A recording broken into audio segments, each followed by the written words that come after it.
And you're very welcome along to another CESI Staff Room. The CESI Staff Room aims to be a half-hour program designed for teachers with teachers in mind. Today, we're going to be talking about parents as well and students. So look at, there's our input there as well. We're joined today by, I have to get this right because I got it wrong about 14 times before we joined. We're joined by Project Officer from Webwise, Jane McGarrigle. Jane, you're very welcome along. Thanks very much for having me, Azan. Jane, tell us first of all about Webwise, because in my introduction, I was about to say Webwise is a website, but it's much more than a website, isn't it? Absolutely, yeah. So Webwise are the Irish Internet Safety Awareness Centre, and we promote safer, better internet use among children and young people. And we do this through awareness raising, development of education resources, training for teachers and teens, and through the provision of advice and resources for parents. And all of that is housed on the Webwise website as well. Now, how do you find yourself project officer with Web? Like, how do you get to, and this is an ongoing thing, and I know it's a bit of a dad joke, but like, how do you find yourself here right now? And don't say a link from me. Yeah, so I suppose I would say my route to Webwise definitely wouldn't be a direct one or an obvious one, maybe. My background's actually in advertising and communications. I have a master's in advertising. I also have a certificate in cyber psychology. So prior to joining Webwise, I worked in advertising, specifically within digital and social media. And I worked with some really well-known Irish companies and brands on national campaigns, including tourism organisations and retail brands. It was definitely a really exciting, interesting, fast-paced environment. And I suppose at the time, Facebook and Twitter were in their infancy, and I was particularly interested in how that space was unfolding.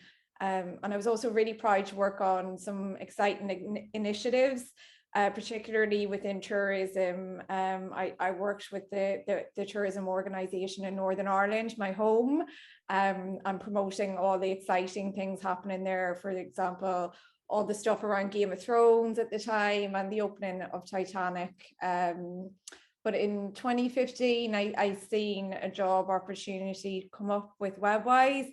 And I thought, this sounds really great. I get to use my knowledge in digital and social media to help children and teens make the most of their time online.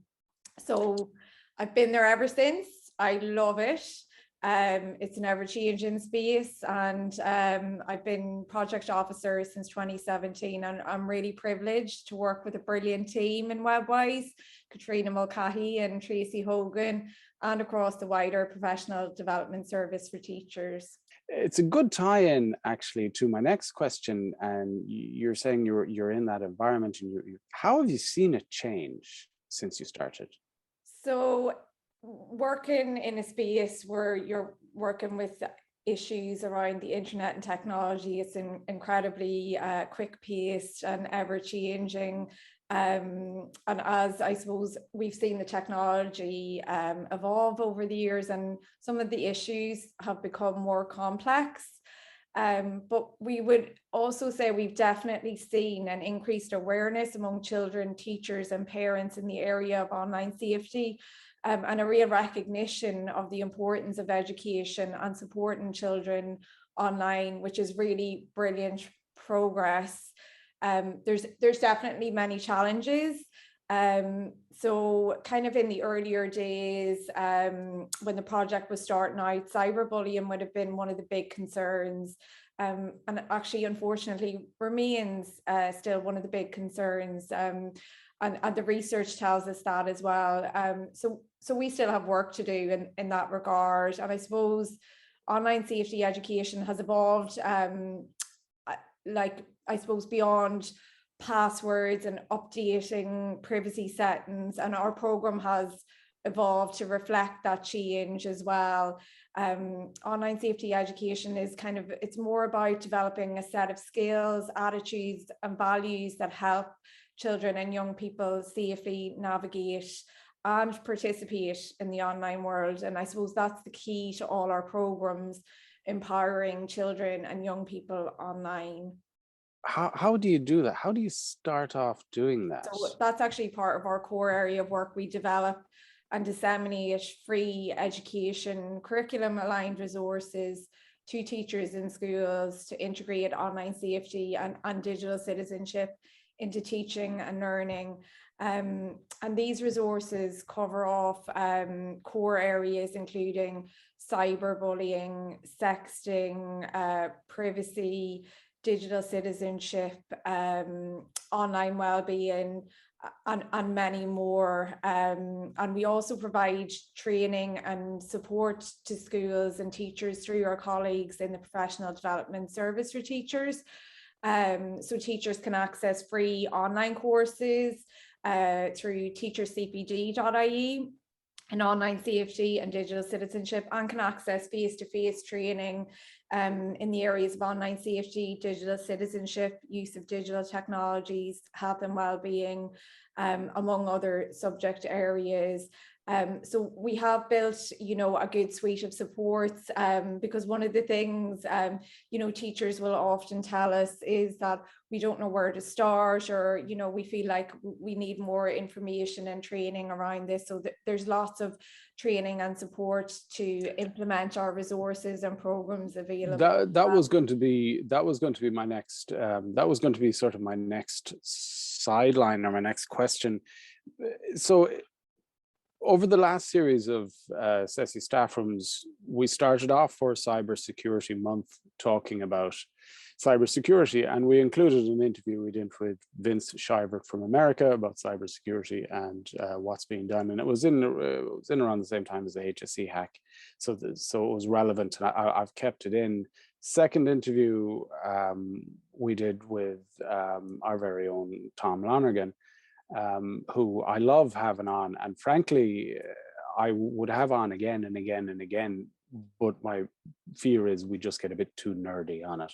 So we spoke about equipment in schools, and the back end of the internet into schools, and how much of a service there is protection already there. So the point I'm getting at is there's protection for the overall network.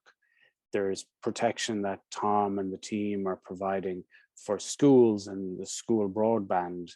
I was managed to tie down my uncle, who now brought it to a human level. So we've locked down our computers, we've locked down our networks, we've locked down our Wi-Fi. What about our minds? How is that? What information are we being dealt? What information are we dealing with? What information are we processing from the social media side of things? And how can we manage that a bit better? So that's the human side, which brings me nicely onto your good self and the Webwise program. So that is the one thing I get asked all the time is, where do you start? How do you start? And I can see it walking through schools. For the most part, when I'm not doing this, I turn computers on and off again. I'm a computer techie. But I walk through schools. The students don't technically see me, but I see them on their phones. And in the schools that they're allowed, they're on their phones. And you know well that you're on social media. What advice do you have for teachers and parents about how to talk to students? The website is a great starting off point for anyone new to this area. Take a look at the resources available for primary schools for teachers. We offer resources right from first class to sixth class, and we've actually just launched a new program for first and second class. The research, indicates that children are increasing the internet from an increasingly young age. So it's really important that we build those kind of foundation blocks of safe, responsible internet use to support children online. So that program's called HTML Heroes. And it is broken down into 5 lessons, and it looks at using and accessing the internet, safe searching, chatting online, and it even looks at online well-being, you know, how much time we're spending online, and you know how to manage that as well.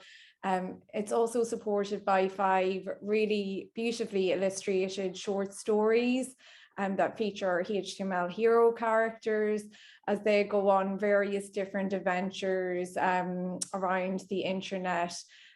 We also have resources in the area of anti-bullying and cyberbullying.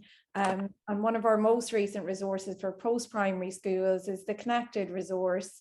So that's like a digital media literacy program. It supports the junior cycle digital media literacy short course.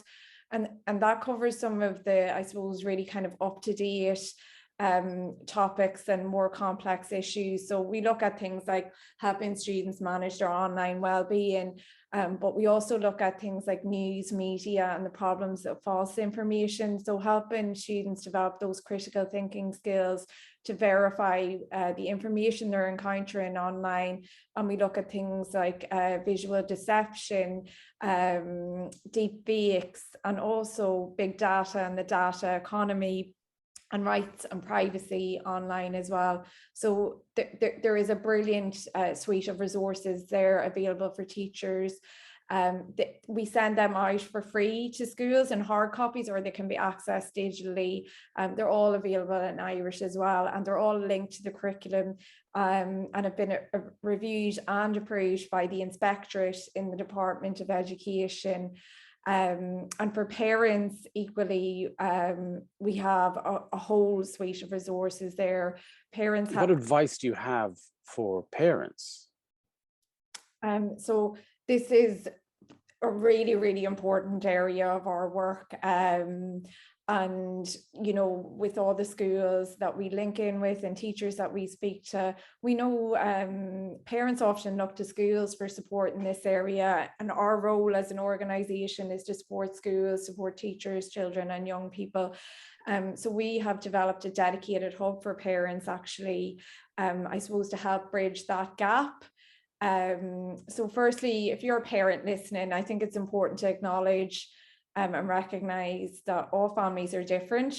There's no one size fits all. Each family has a different approach to technology. And it's not an easy space to be in when things change rapidly. And sometimes parents might feel like they don't know enough about the topic to support their child, or that their child might know more about a certain app or platform, which they may well do. They may well know how Fortnite works. But I suppose the advice we offer is kind of grounded in parenting principles and, very importantly, free from technical jargon.